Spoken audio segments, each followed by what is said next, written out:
So as a society, we've come a long way in terms of where we are today, and the purpose of today is to debate the future.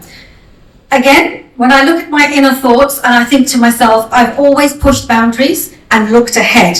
When we were all young, we didn't all know where we were headed. So if we look at our children today, no one knows what the future holds. And so I thought at this point I would share a little bit about my personal story with you, just to give you some context about the unknown and what things could be in the future. So as a young person growing up in the UK, there was an expectation that I would be married by the age of 16. Despite knowing that was completely wrong, I didn't have a say in my future. I was told education was for boys only, and my parents decided for me who I would marry, and they decided where I would live. They sent me to a country I'd never been to. I had to live with a family I'd never met, and I had to communicate with people who didn't speak English. One of the toughest experiences of my life, but one that I had to get through. So if I take myself back to my youth, in the circumstances that I was forced into, did I ever imagine that that girl who was left in a remote place in a country she'd never been to would be standing here today? I don't think so.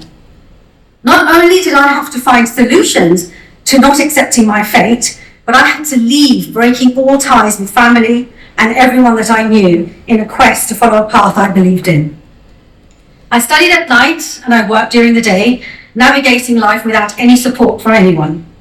There was no social media and there was no women empowerment movement or support from anywhere that I could go to. I just followed my instincts and my inner voice to do what I wanted and do what I felt to survive. So when I look back at that time, I could never have imagined that someone like me would be in the position that I'm in today. I had no idea I would build a company. I had no idea that I would go into global markets. Nor did I ever think that I could sell a company to investors and exit. It was just unheard of.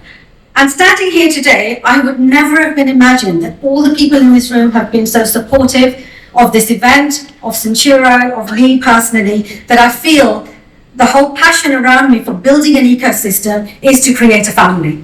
So when we look to the future, I say that we shouldn't predict what will happen in the future because no one really knows, but rather engage with each other, thinking about the issues, imagining the possibilities, and connecting the past to the present as well as to the future, and make better choices for today. I believe that you can never really change anything by fighting the existing reality. To change something, you have to build a new model that makes the existing model obsolete.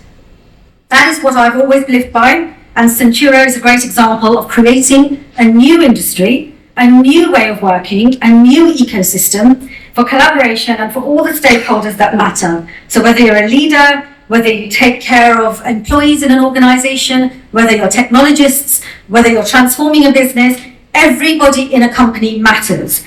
So no matter what, we believe that everyone should have a seat at the table and everyone should have an opportunity to engage and learn from each other.